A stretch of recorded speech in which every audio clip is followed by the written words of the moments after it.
Before he ever wore a Salt Lake City cap, Esteban Calzado used to pitch with no mound, no catcher, no glove. Just a brick wall behind his uncle's shop in San Pedro de Macorís. He'd draw a strike zone with chalk, throw until the sun dipped down below the horizon, and then watch time go by, day after day. Dedication. He wasn't the biggest prospect. He didn't throw 98. When scouts came and they saw a righty who topped out at 89, they quickly moved on.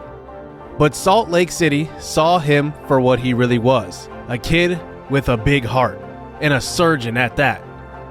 So tonight, he makes his debut, not just for Salt Lake, but for every kid who ever chalked a strike zone on a wall and believed it meant something. Welcome back, everybody, to the Salt Lake City franchise here on MLB The Show 25. The Gulls are off to a hot start to start season number 2. 4 games in, we are 3-1, something you would have not seen last year with last year's squad. But we have some surprises. Our veterans are hitting very, very well. We obviously saw towards the end of last episode with Ben Rice, he is starting out the season hot. And that's exactly what we need to get some fans at least in the stands. And then we'll talk about everything in the future as time goes on, because I'm not expecting us to be, 3-1 every series. We're definitely going to go up and have our ups and downs throughout this season. Now, we have some new top prospects, starting with Esteban Calzado. We'll see him later in this episode. But I do want to highlight some key top 10 prospects now, including our draft picks, which are now 1, 2, and 3, with Calzado, with Almquist, and now Clemente Mendoza-Burks, who is a B potential outfielder at 55 overall. A very good draft pick. We picked him up kind of late in that draft in round number 5. And then we decided to go to the Rule 5 draft and even pick up a top 5 prospect in Alex Ramirez. Now, Dan Stoddard was our 3rd round pick. He is technically our number 5 prospect in the organization, as one of the few 18-year-old prospects we have, and that's probably why he's ranked so high over guys like Johnny Hood, who is right behind him, 23 years old. He's still got some developing to do. He's actually gone down in overall so far this year. Had a bad outing in his first game starting, but he's going to still have some time to develop. Paulo Sawayama is a guy that we had as a custom prospect back in season 1. And we will talk about our custom prospects here in season 2 in just a little bit. Elijah Vaughn is one of those new custom prospects. He does make the top 10 list, and we'll talk about him more in a little bit, but he is a 24-year-old pitcher, still got some youth to him. And then we did pick up a 5th round draft pick who was unsigned by the team that drafted him. I did not go back and see who did not sign him, but he was drafted in this past draft in the 5th round, and we pick him up in free agency in Max Murphy. And then there's Justin Thompson Jr., who is a catcher, does bat left and throw right. He's 22 years old. He's got a lot to develop in his game, but right now I like him as kind of a defensive catcher who's got to develop that bat. So let's talk about our custom prospects. And if you missed this, in my community tab, I did have a section to submit some custom prospects, and these are subscriber recruits or subscriber prospects, or whatever you want to call them. But these are guys that I picked up in free agency, and then we ended up signing them. I did not alter any attributes here. So Ezekiel Beltran is one of those guys. He's a defensive outfielder with decent speed. That bat is definitely going to need to develop, but he is a switch hitting prospect in the outfield. Xavier Morales, only 58 overall, 24 years old. He's got some good speed to him. I think his upside is really more defensive rather than anything, but we'll see how he develops. I pointed out Max Murphy, and he is the most intriguing guy that we did sign because he is a lefty. He is 18 years old. He's got, decent fielding skills, but he doesn't develop that arm a little bit. But his contact is definitely amazing. So he has a good starting point as a prospect. Peyton Benjamin, a 26-year-old guy who's more of a, defensive-minded player. He can play a lot of different positions. We just saw another one in the outfield that can play a lot of positions. Nikita Bailey is a starting pitcher, but he's 27 years old, and he is a guy that's going to be close to the MLB. We'll see if he makes it this year. Elijah Vaughn is 24. He probably won't be moved up, but I think, seeing Bailey's age at 27, he might be moved up sooner rather than later. Harold Penton is another guy that could be moved up sooner rather than later. He is a relief pitcher. And then finally, Nicole Haggard. He is 28 years old and kind of in that same boat of an older, pitching prospect that will probably be closer to the MLB than he is the minors. And then finally, our final prospect is actually a guy that actually made our opening day roster, JinLong Lin, who is 28 years old. He's got some good stuff, and the big reason why I like him the most, he's got decent control on his pitches, but he also is our only submarine pitcher in the organization. So we hop into a scenario where he makes his MLB debut versus the Boston Red Sox on the road, facing Masataka Yoshida, and he hits one deep to right field, and that will be the first career out recorded by Lin. As now we have a 3-2 lead playing in the bottom of the seventh with here is Wilyer Abreu to the plate, and he does ground out to second base, and now Lin is 1 out away from a 1-2-3 inning, brings up Connor Wong to the plate. Ground ball to third. Easy play for Weston Wilson there, and he will get the out at first. And I like these subscriber recruits we do have, and if you haven't seen it before, I will be posting another one for next season, so make sure to sign up for that one as well later in the year. JinLong Lin does get another inning of run here in this 8th inning, as now he faces 4 up, 4 down so far. Jarren Duran comes up, and he cannot hit that one. 5 straight batters retired, as now with 2 outs, bottom of the 8th inning, we'll see if this young, I would say young to the MLB, 28 years old, but old as far as age in this game, he does get 6 up, 6 down with the fly ball to Alec Thomas playing in center field today, and he will run that one down. A good game so far, but we do want to check in on Ben Rice, coming off of a huge opener episode to start season 2 where he hit 4 home runs in 5 games, and here he faces Justin Martinez on the mound. Top 9, 1 run a cushion, nobody aboard, 3-2 pitch. This one's low and it's crushed deep to right field. Ben Rice does it again. How good has he been so far in this young season? Hopefully it keeps up. But Ben Rice is definitely showing all the potential with that power from the left side of the plate. And really I think he's going to be able to kind of form a mentorship with Ryan O'Hearn, the veteran first baseman. And I think that Rice is off to an excellent start so far. He's been by far the most exciting player at the MLB level here. And we end up winning this one 4-3 as we do allow one in the 9th inning.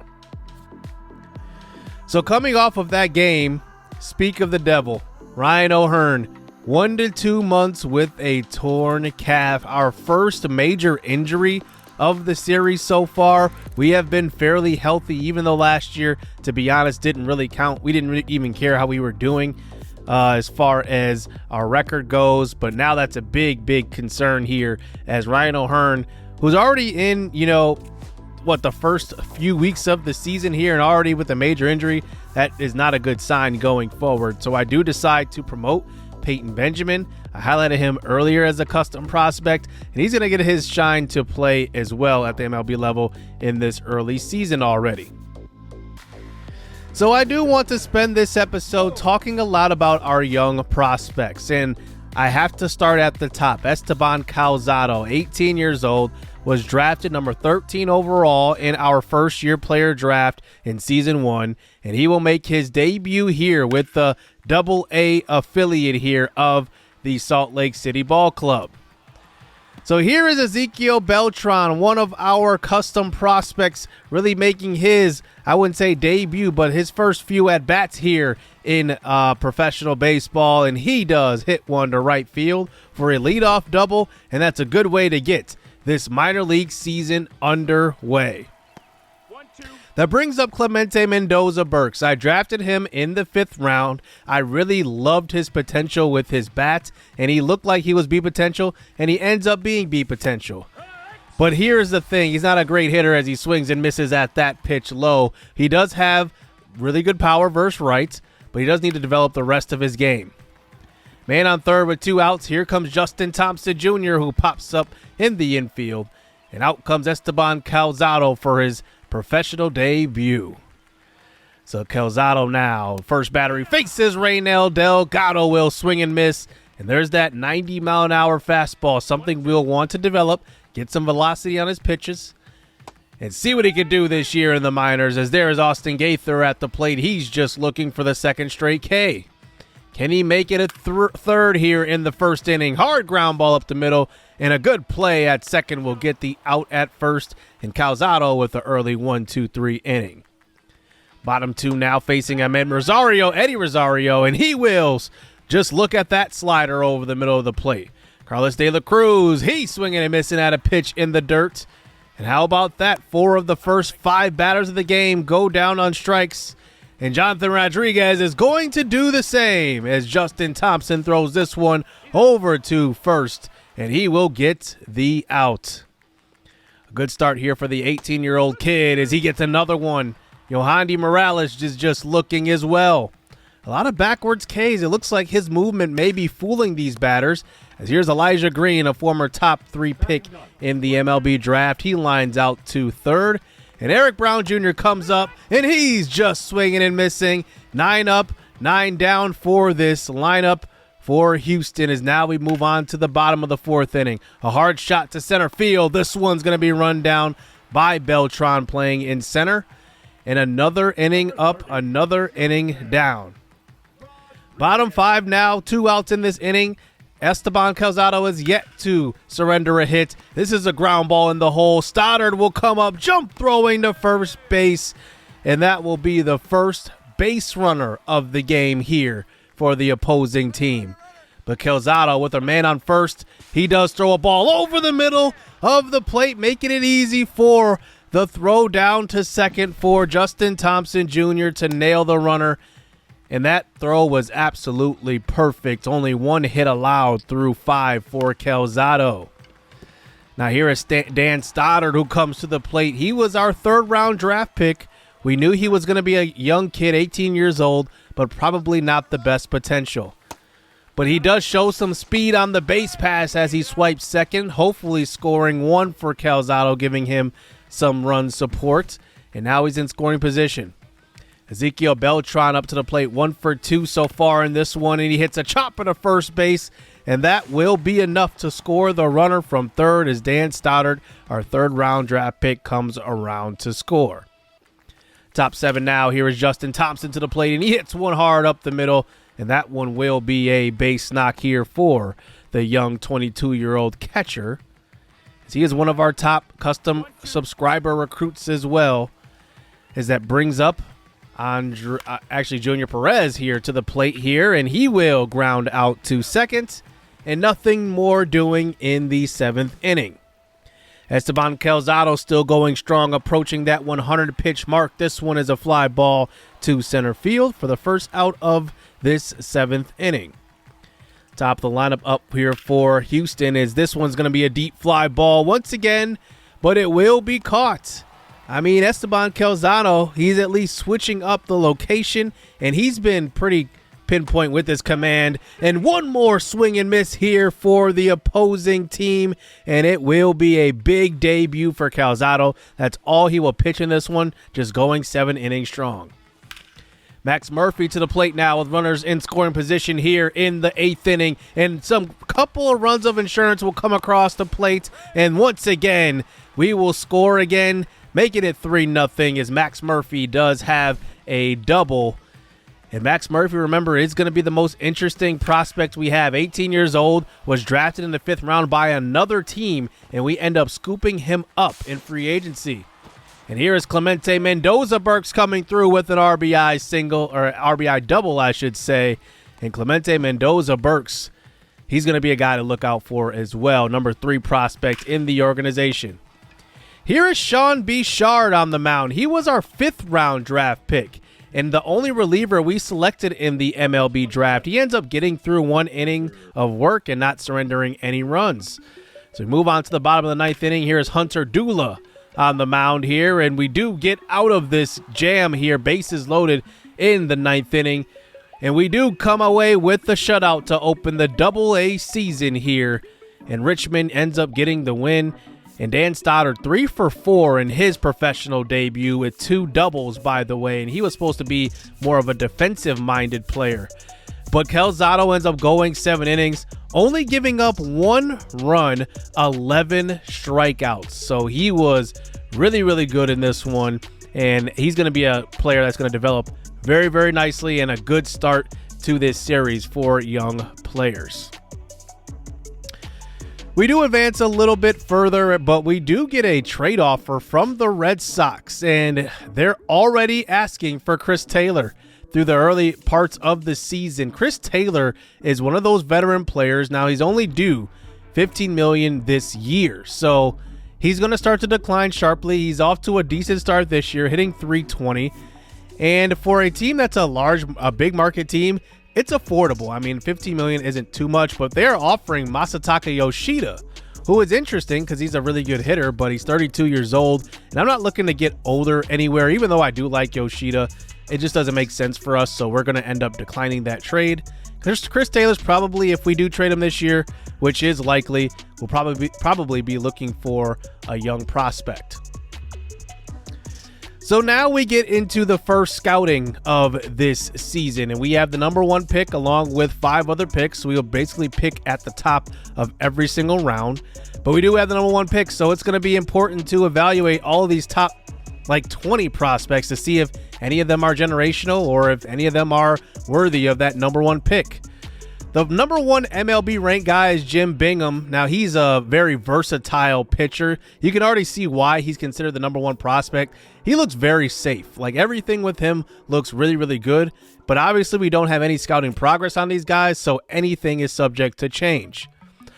Number 2 is Adolfo De La Cruz. He's a 19-year-old infielder. Now, the one thing I don't like about him is that I look at his ratings, and nothing is potentially going to be amazing. His defense, his fielding looks great, but then his arm looks good, but then his accuracy looks average. So I think that, being a number 1 pick, I think you got to excel at every single thing, at least most things that you possibly have to do.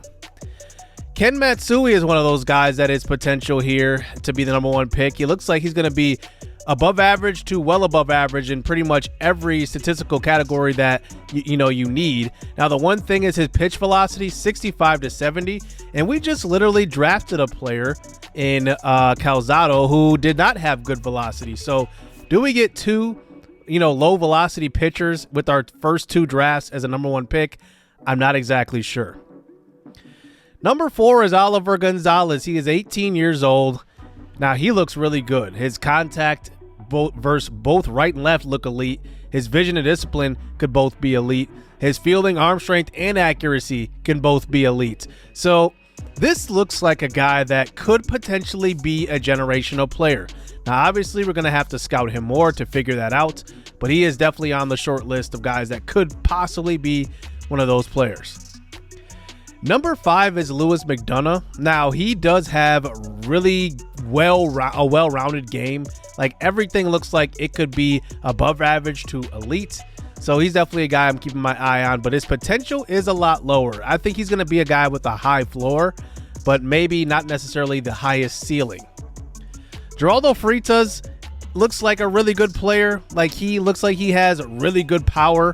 We'll probably scout him a little more to see how good he is exactly, but I think with only 5% scout, it's kind of hard to know, but it looks like he's going to be a really well-rounded infielder, but it's kind of tough to kind of know that right now with what we have, but he looks pretty good. Jarvis Hardy to me looks pretty decent. I say decent because right now he's 18 years old. Yeah, he has the 99 potential, so he could be generational. But the issue is his hits per 9 and strikeouts per 9 isn't exactly, elite potential. So I'm not really in love with him right now. David Henniger, on the other hand, is the complete opposite. His pitch velocity is elite, and every single stamina, hits per 9, strikeouts per 9, and walks could be elite. So that looks like a pitcher who I am going to go after and really scout to see exactly if he moves up. Maybe he's the number 1 player in this draft. Number 9 is Rafael Garcia. Now, he's interesting, very good defensively, and like I said, I do want a guy that I know is going to be elite all around. His offense is just too many question marks right now, so we got to scout him more.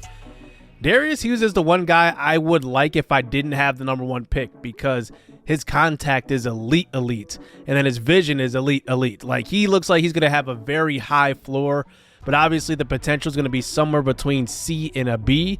It could be a high 70 or a low 80, but he looks like a very safe pick. Bill Webster, he's on the outside of the top 10.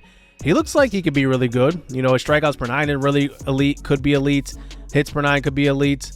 But what I'm going to probably do is look at all the position players and the starting pitchers who have, you know, that potential to go up to 99, especially the ones that are 18, and scout them out and see what we get out of them. And, you know, maybe one of these guys ends up being generational, maybe none of them does, but I need to figure that out.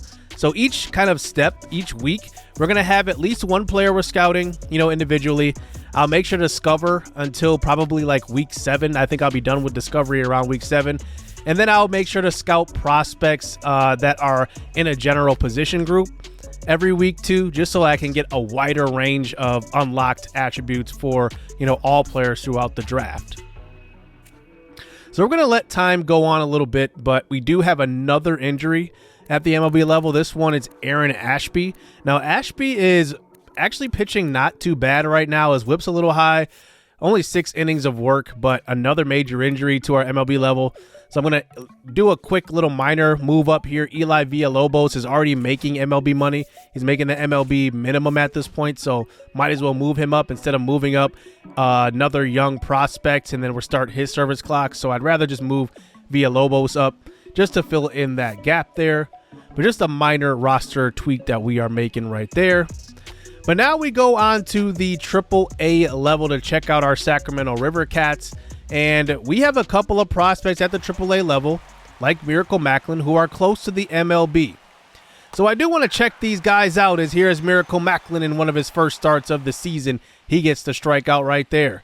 Now, the one thing with Macklin is that he can get hit pretty hard, as you can see right here. Colby Thompson hits one down the right field line, and it gets past the outfielder in right field. And we will field this one off of the wall at the track, come up throwing, but it is a stand-up triple. And Miracle Macklin already in a jam here in the top of the first inning. This is his one real, you know, weakness in his game. He has a 3-pitch repertoire, but his pitches are kind of easier to make contact with. As here's a hit to right field. That one will bring in the run from third, and it's a 1-0 game for the Las Vegas Aviators.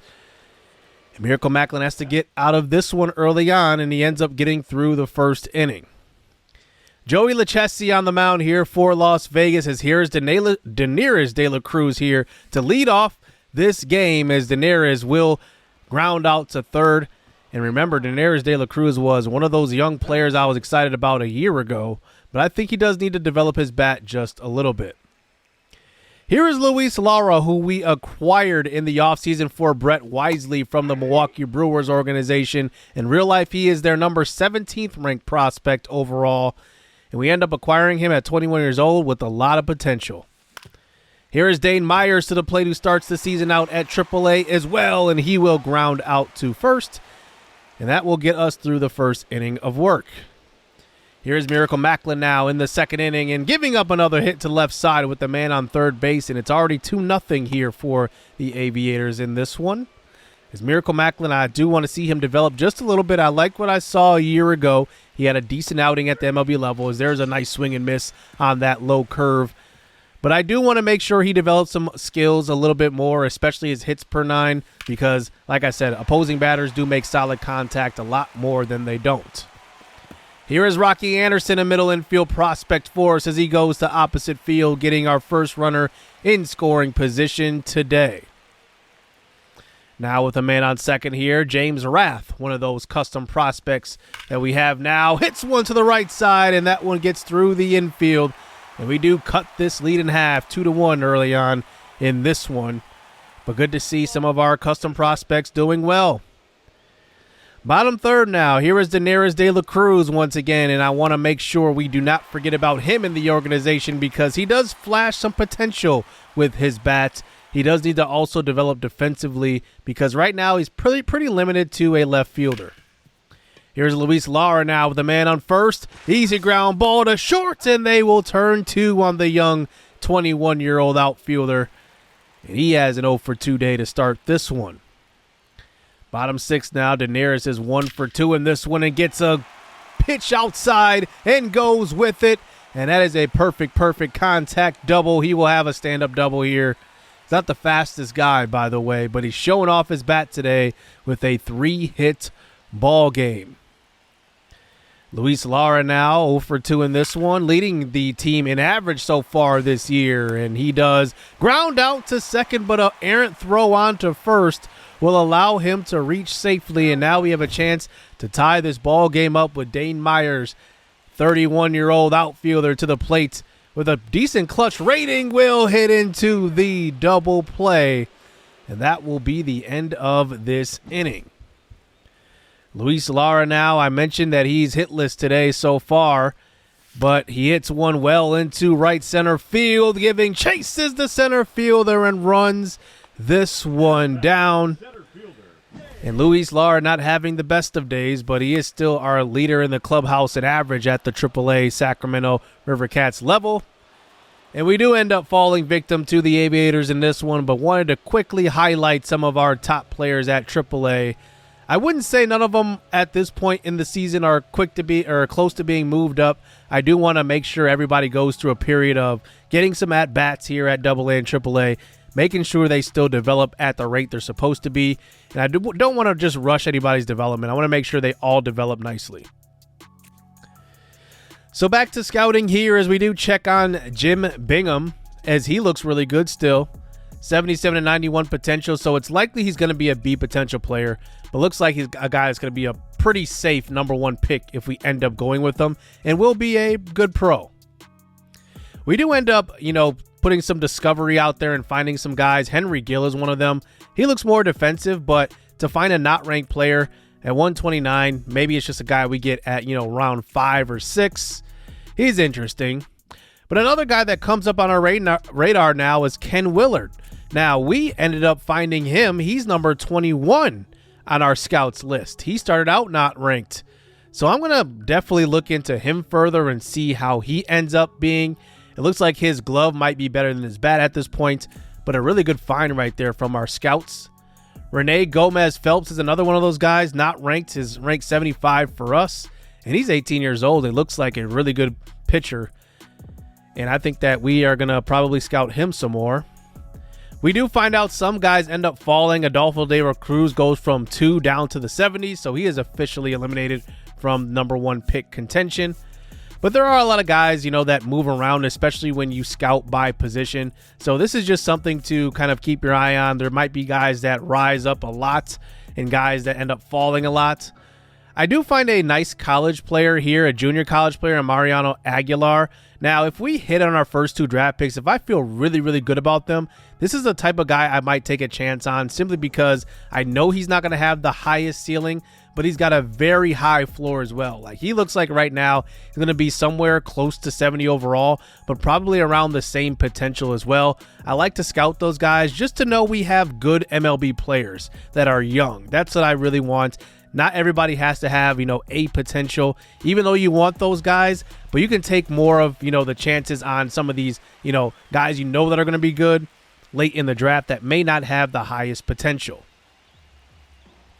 So we get back to the MLB level and we check on Ben Rice in a situation, once again, man on second and first, but a chopper to short will be an easy double play, as Ben Rice now has struggled to really produce the results he had in the first couple of weeks of the season. But now, runners on second and third here, 2 outs. Here is Chris Taylor at the plate. He hits one well to left field.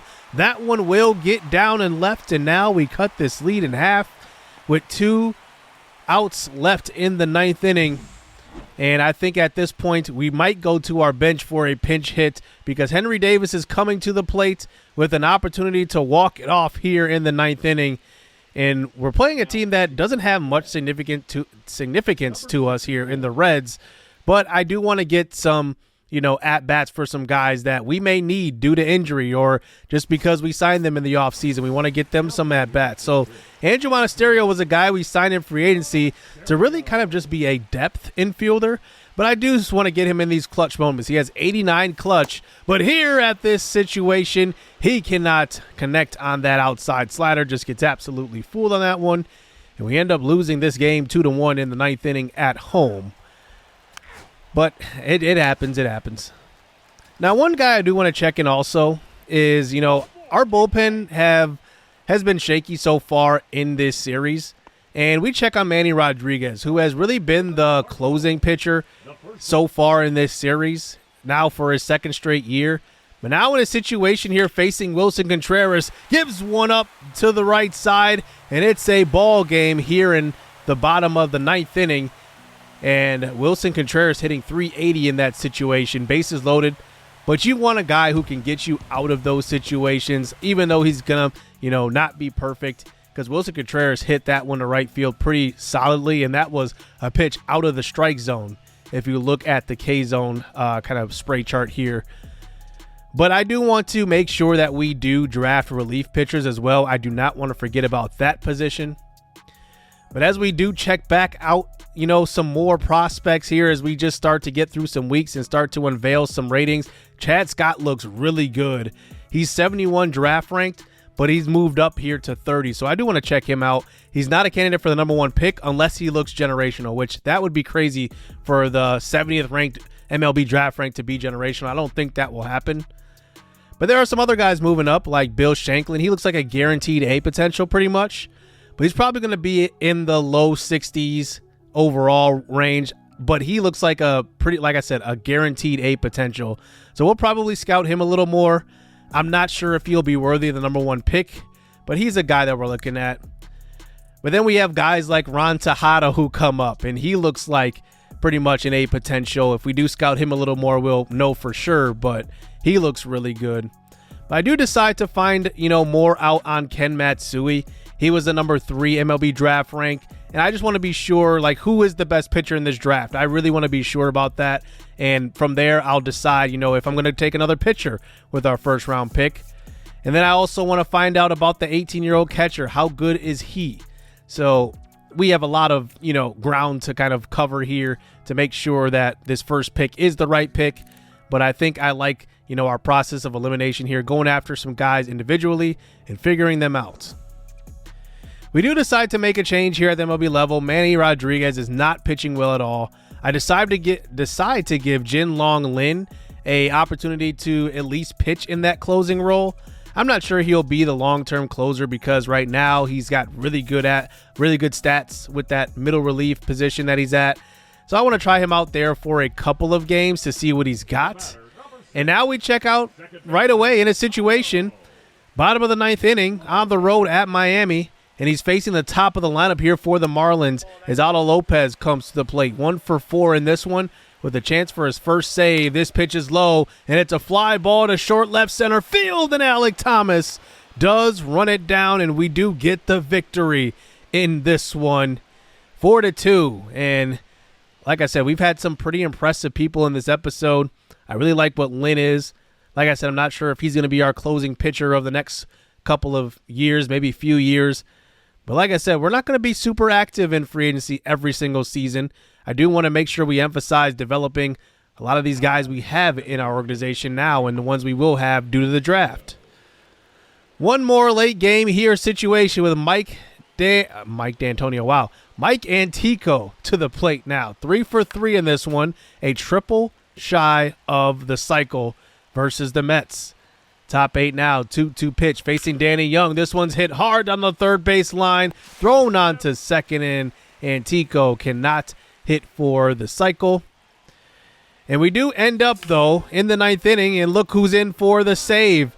JinLong Lin gets another one here in his first few opportunities, and that's a fly ball to center field. Ends this one versus the Mets on the road at that, and that was probably one of our better offensive games of the year. We had 18 hits in that one, amounting to 10 runs.